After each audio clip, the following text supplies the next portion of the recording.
কবিগুরু রবীন্দ্রনাথ ঠাকুর ছোট গল্পকে কত সুন্দর ব্যাখ্যাই না করলেন। অথচ এ যেন ছোট গল্পেরও আরও ক্ষুদ্রাতি ক্ষুদ্র অংশে ভাগ করা ছোট গল্প। লিখেছে পাভেল, আর পড়ছি আমি প্রদীপ্ত।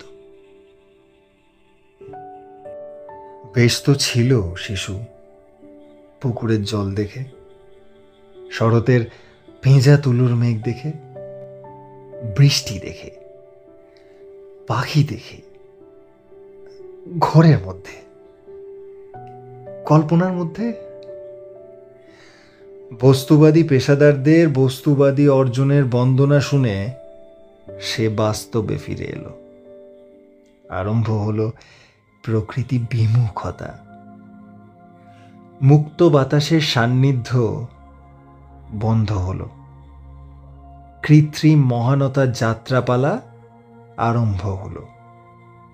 ঘুড়ি লাটাই হারিয়ে গেল, জায়গা নিল কস্ট অ্যান্ড বেনিফিট। চলো ব্যবসা করি। কি ব্যবসা?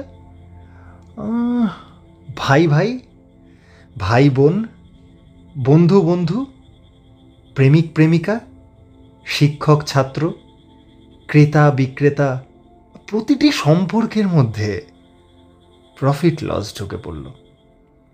বন্ধন শিথিল হলো। আরম্ভ হলো নাগরিকদের মধ্যে বিশ্বময় ঠান্ডা যুদ্ধ, প্রতিযোগিতার যুদ্ধ। এই যুদ্ধে প্রত্যেকের মৃত্যু অনেক আগে হয়েছে। শুধু শরীরগুলো অঙ্গভঙ্গি করছে কলির প্রভাবে। ঠান্ডা যুদ্ধের মধ্যে দিয়ে মার খেতে খেতে কেউ যখন ক্ষমতার শীর্ষে পৌঁছায় তাকে কর্তৃত্ববাদী বলা হয়। স্বৈরাচারী কর্তৃত্ববাদীরই একটি বিধ্বংসী রূপ। স্বৈরাচারী কর্তৃত্ববাদীরই একটি বিধ্বংসী রূপ। হে শিশু, অনেক মানুষ হয়েছ, এবার একটিবারের জন্য মানুষ ছেড়ে লালন হও বরং। একতারা নিয়ে বেরো। মিসাইল আর প্রেমের যুদ্ধে প্রেমকে জয়ী করো। অনেক দেখা হয়েছে সভ্যতার বিকাশ, বিকাশ মিসাইলের মুখে দাঁড়িয়ে। বিকাশের পৃথিবীতে দেবতার জন্ম